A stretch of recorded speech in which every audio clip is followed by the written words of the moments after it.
Universal.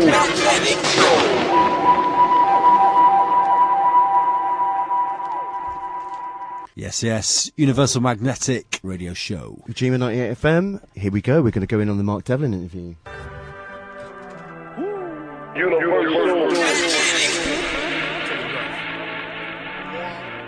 I remember hearing this record, The Show, and at first I just thought, this record's ridiculous, this is crazy, because it was like nothing I'd ever heard before. But the more I heard it, the more I kind of started stripping away the layers and really listening to it. And as you say, I've listened to Slick Rick's lyrics and Dougie Fresh's beatbox and the whole production. I just thought, this is amazing.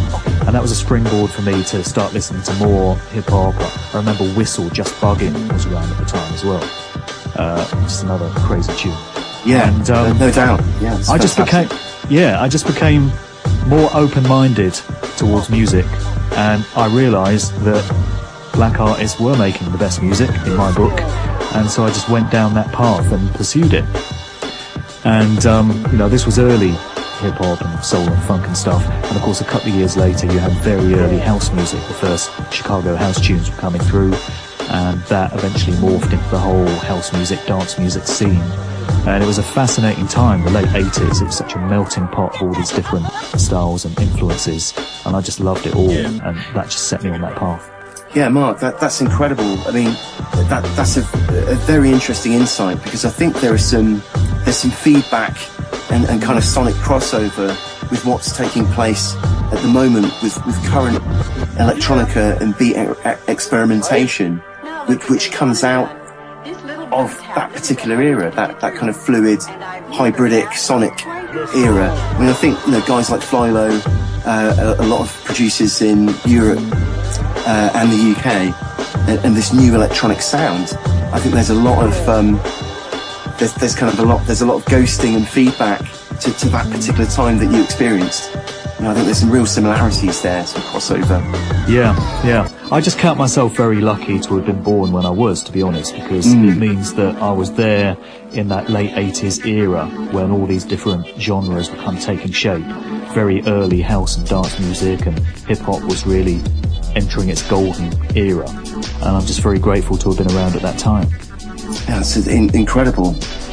I mean, for me, it strikes me just as what you said, and kind of listening to your podcasts, radio shows, and looking at your blog, which I'll make sure all of those details are on the website as well. I mean, it strikes me immediately that you have an incredibly broad and in-depth, eclectic understanding and taste in music, and films. I mean, that comes across in some of your blogs. Are there any favourites that you could recommend? Films and music, past, present, or even future releases that you're kind of excited about? It's a bit of a big ask. Yeah. It's definitely worth going in on. Anything absolutely. It's the sort of question I would ask somebody as well. All right, well, we'll do the films in a minute. As far as music goes, cool. Yeah, I've got very broad, eclectic tastes and hopefully quite a broad knowledge as well. I remember at one of the radio stations that I worked at, there was some talk of doing a sort of quiz, a music quiz among presenters. And one of the other presenters said, we could do it, but we can't have Devlin on the team because we can't be up against Devlin because he knows stuff about everything. Because it was going to be like the urban music DJs, the hip-hop and R&B DJs versus the house and dance DJs. And this guy was saying, but he knows stuff about everything. So so I took that as a compliment. Oh, that's brilliant. One glance at my iTunes shows quite a diverse music taste as well. In terms of artists outside of the black music field and outside of the genres that I'm mainly known for, the main one that has had a big influence on me and that I've really lapped up has been John Lennon. Oh wow, yeah. The solo stuff that Lennon did immediately after the Beatles in the first half of the 70s, absolutely amazing. And I've been doing this Sound of Freedom show, which we can talk about in a while, and going through loads of old John Lennon tracks, because part of the show involves taking tracks from previous decades that are addressing things that are pertinent now in these times. And you're listening to tracks from John Lennon of 40 years ago, and he's talking about stuff that is absolutely of these days and could have been written yesterday. And to me, the music he was putting out in that era is just incredibly empowering. It's spiritual, it's uplifting. He's got something to say about everything, and I just think he was an amazing artist and a fascinating, enigmatic guy. You could talk about him and read about him for years and still not fully understand all the complexities of his character, I feel. Very, very true. I think there's a year or two ago, there's an incredible documentary released about John Lennon, which revolves around his the build-up towards his deportation, or some of those issues that he was having to confront during that period of time because of his involvement, his political, ideological, philosophical involvement with certain kind of contemporary issues, civil rights issues, etc., etc. And it's something that the mainstream media really shies away from it. It's something they don't want to tell us about John Lennon and his contribution. Exactly. He was getting up Nixon's nose a lot for his anti-Vietnam War stance. And I'm sure a lot of this plays into the reason why he was taken out. Why he was assassinated by the MK-Ultra CIA mind-controlled assassin Mark Chapman, because that's what it was.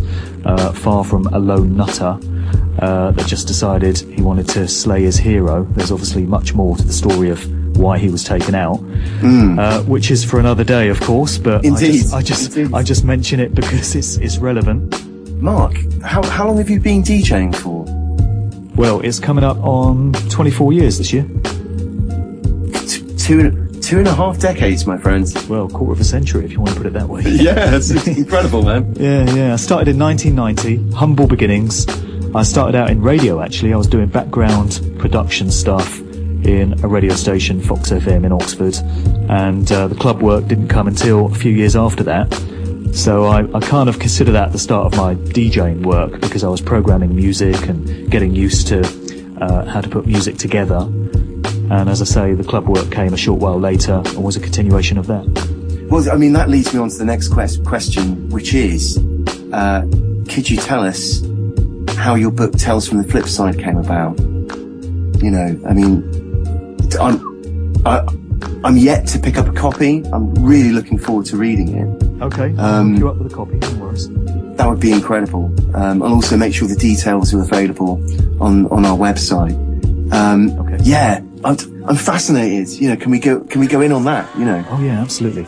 Well, I had the idea a few years ago. By that point, I've been traveling around the world. I've been fortunate enough to go to places like South Africa and Australia and all over Europe. In the glory years. And I'd accumulated so many stories and so many anecdotes about all the stuff that happens to DJs that I thought there's got to be a book in this. And I'd always enjoyed writing, and I thought, well, it's time for me to create this book and put it out there. Because up to that point, and up to now really, any book that you get about DJ life, what it's like to be a DJ, is all from the perspective of the superstar DJ, A-listers, those at the very top of the tree.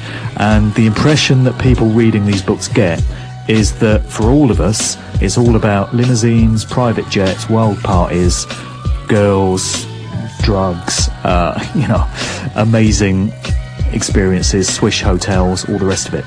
And that might be the case for the lucky 5% at the very top of the game, but for the rest of us, the reality of the situation is that life is very different, and we don't get all those things.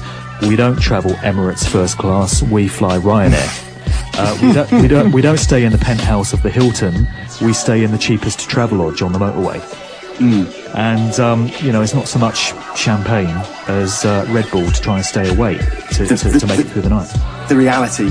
Yeah.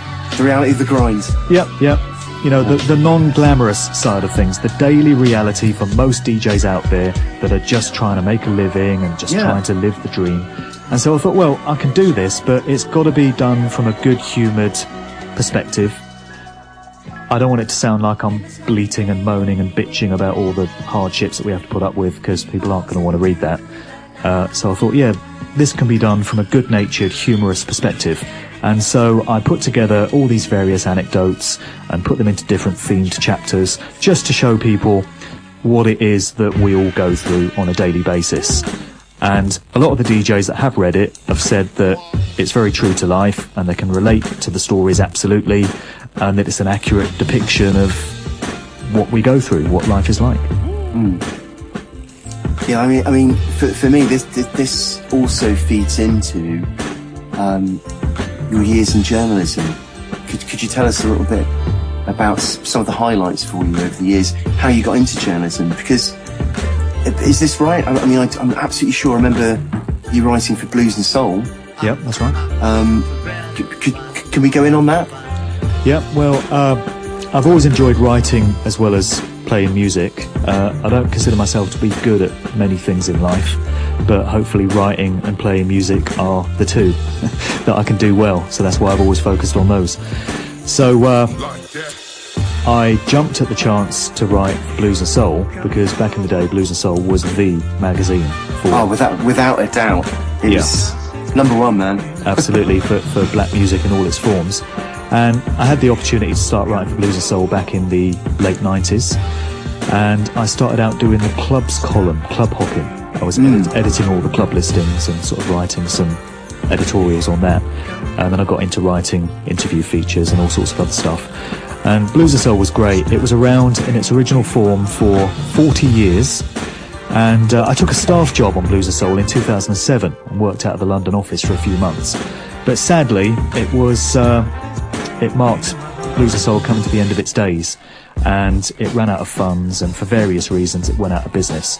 And we published the 1000th issue before the company went out of business. Incredible. And issue 1001 was all written and was all ready to go, but it never made the presses because the company went out of business the day before it was due to be printed. So we made 1000 issues, and that is history, because no magazine has lasted that long, 40 years. Had that run. Exactly. That's incredible. Uninterrupted run of 1000 issues. So that was 1966 to 2007. And as a reader of Blues and Soul, quality, every issue, you know. Yeah. It's a really incredible moment in print, in magazine print, you know. Yeah, it's the one that everyone used to anticipate every couple of weeks. And it's incredible the amount of high-profile DJs now that got their start on Blues and Soul. Not everyone realises Pete Tong used to be a staff writer for Blues and Soul from 1979 to 83. Tim Westwood used to do a column called Zulu Nation. Yeah, I do remember that. Yeah. That's interesting. Yeah. That's 1984. Incredible. Westwood started his hip-hop column. And that would be my brother. You know, I kind of sneak in and nick his magazines and records, you know, so... Yeah.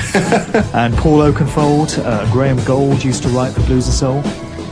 So it's definitely influential and iconic and all of that. And then when Blues and Soul finished, I started up with a couple of other people, Black Sheep magazine.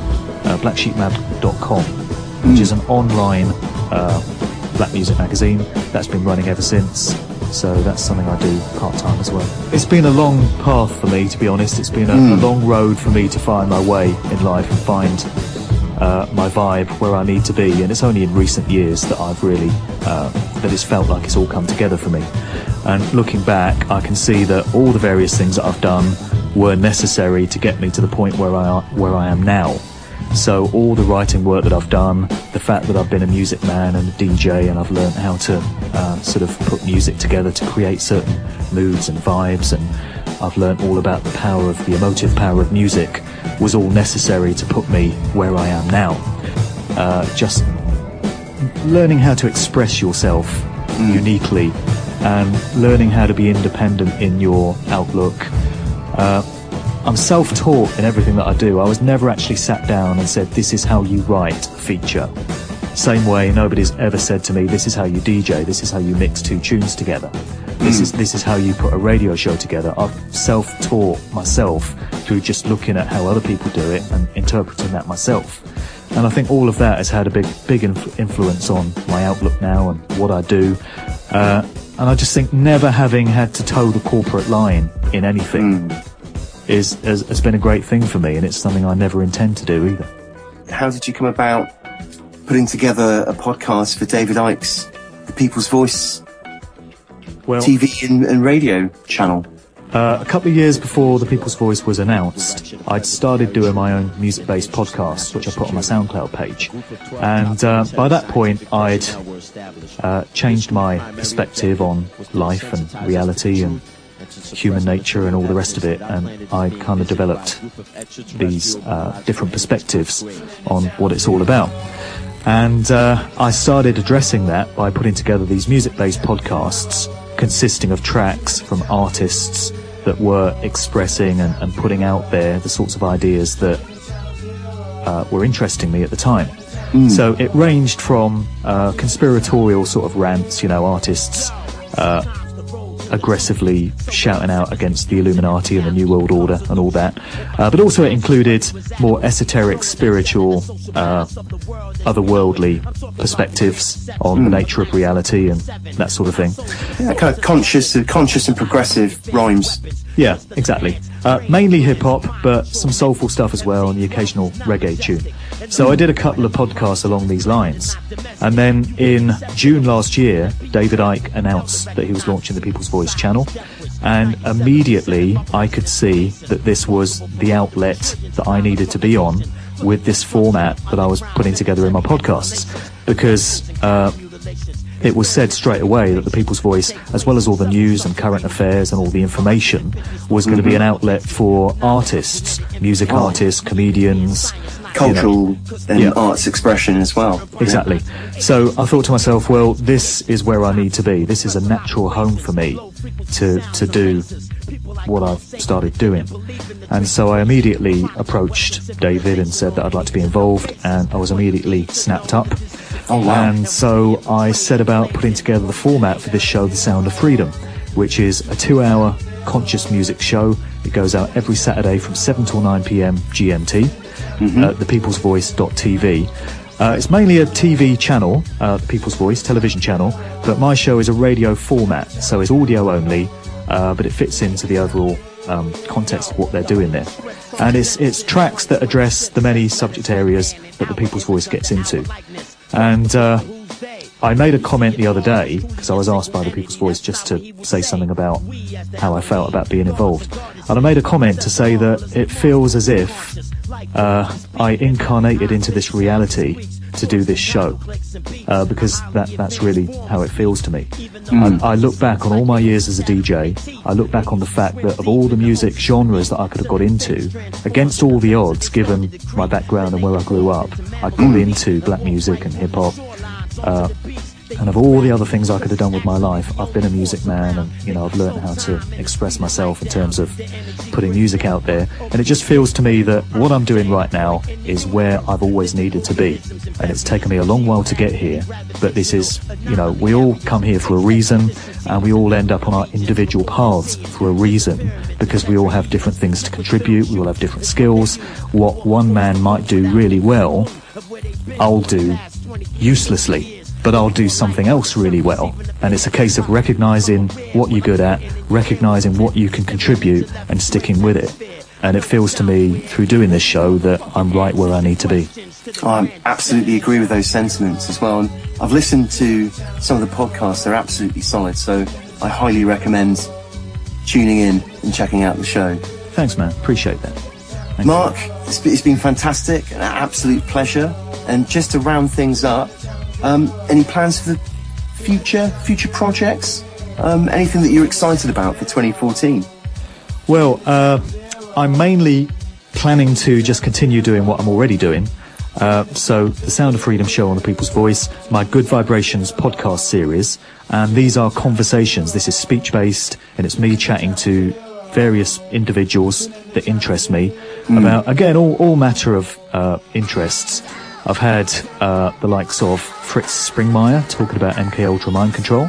Oh, that's interesting. Very interesting. Definitely. I've had the amazing dude just known as Freeman from America talking about symbolism in music and all kinds of stuff. Fascinating guy.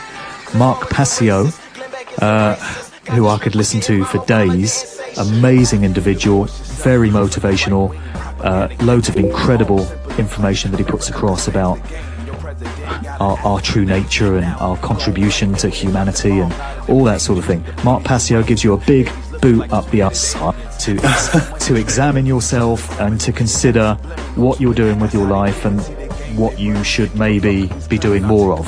Some consciousness expansion. Yeah.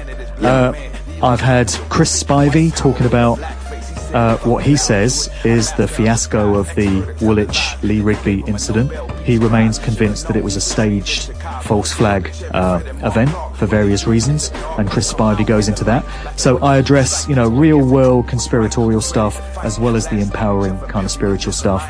Loads of incredible guests there. I've just done one with Kevin Annett. I've got Santos Bonacci coming up. Oh, cool. So there's that. There's my regular DJing stuff. I do still do it. Not as much as I used to, but I'm still out there playing gigs and just doing normal sort of DJ stuff.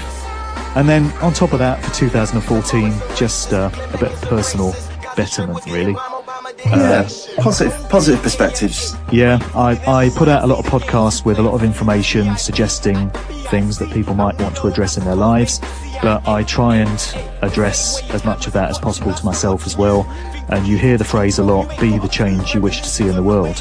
So when you can see that there's something vastly wrong in this world and there's some hint as to what the solution might be, I feel you have a personal responsibility to do what you can yourself. And I'm trying on that front. I'm flawed, same as anyone else, but I'm trying the best I can. There's things I've done in the past that I'm not particularly proud of, and ways that I've acted, trying to make amends for that, trying to improve on that. Same for all of us, I suppose. Yeah, I think that's definitely very true. That's part of the human condition. We've all got to try and, if we can, be reflective and positive and try and move forward. I always think it's a case of, speaking truth to power, calling out injustice when we see it. Each one teach one. Absolutely, each one teach one. Indeed, couldn't put it better, that well-known hip-hop phrase. And just walking the talk, really.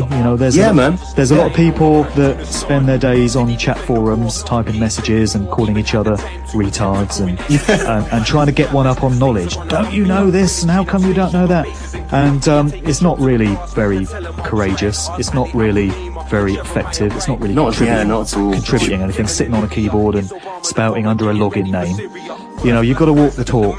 It's all about sharing, man. You've got to get out there and do things. Don't just spout about it on Facebook. Definitely. Mark, any shout-outs?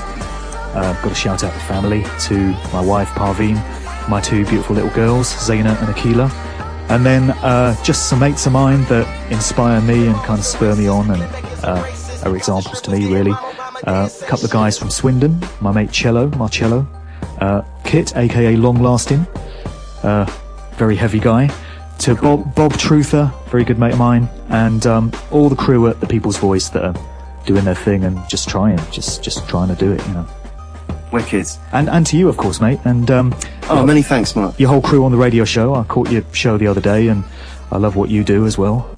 Love the music you play. So respect to all of you. Thank you, Mark. It's Mark Devlin on Universal Magnetic Show, Ujima 98 FM.